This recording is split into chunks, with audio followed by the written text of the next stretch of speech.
Well, 50th anniversary of the Beatles tour in 1964. We spoke on the program to one of the people involved in organising the tour, Malcolm Cook, who's been everywhere today. What I really liked about what he said was you didn't hear anything if you're at the concert. They did 12 or 13 songs. As every song started, there was screaming. So if you're actually at the concert, you wouldn't remember much of the music because you couldn't hear anything. Wasn't a dry seat in the house. That's right. They're screaming girls. I've never quite understood that.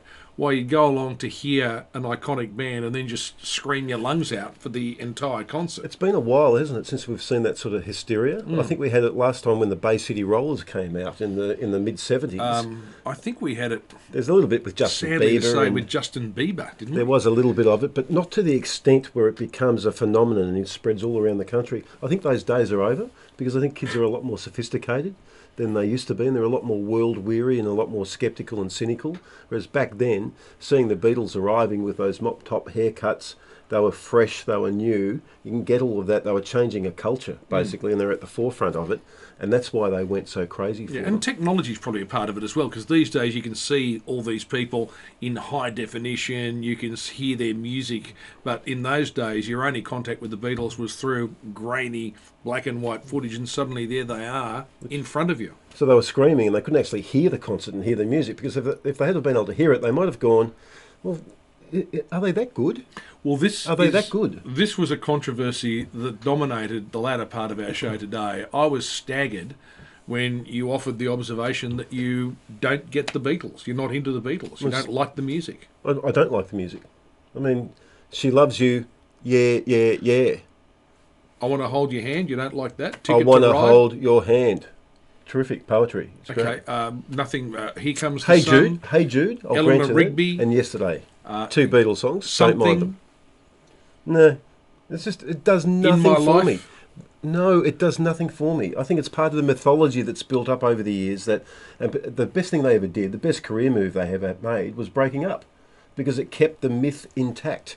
And bands that do that, bands that go that way, tend to be eulogised and looked after so much more by the media over the years than bands that are still around, with the exception of the Rolling Stones. So there's generation after generation of sheep who've gone out and paid good money to listen to this music and put themselves through it, who are unaware that they're simply part of some sort of a fad or cult. A cult. Yes, Seriously? I would describe it as a Beatles cult. Because we went through a few things today. There are people who work in this building here at 2UE who know every little boring detail about the Beatles. Like they read up books and study facts. All right.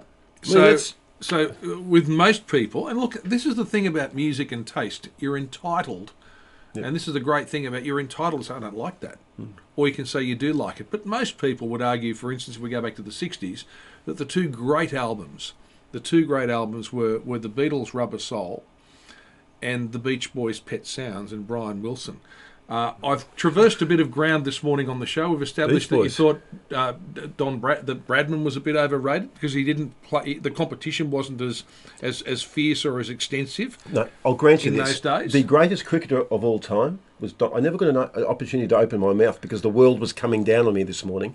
Don Bradman, outstanding. Can't argue with his statistics. The greatest probably ever batsman, right? Yep. But apart from that, they've eulogised him to the point where he's now a saint.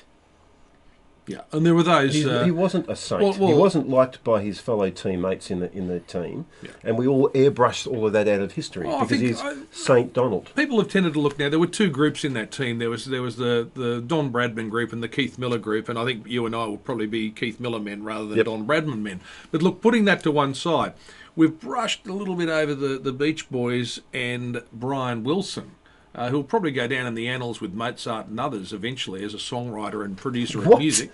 No doubt. Well, maybe he will. Overrated? Mozart, Overrated? Pretty dull. Beethoven, yes. Beethoven, Tchaikovsky. Don't mind a bit of Beethoven and Tchaikovsky. Mozart just doesn't jingle my jangles. Okay, and Brian Wilson, the Beach Boys? Oh, please. Please, he can't remember the 60s and 70s, and I wish we didn't have to remember it. Right, you don't. God only knows. You don't find that No. Right. Okay. Eagles. And this is the great thing about. Please.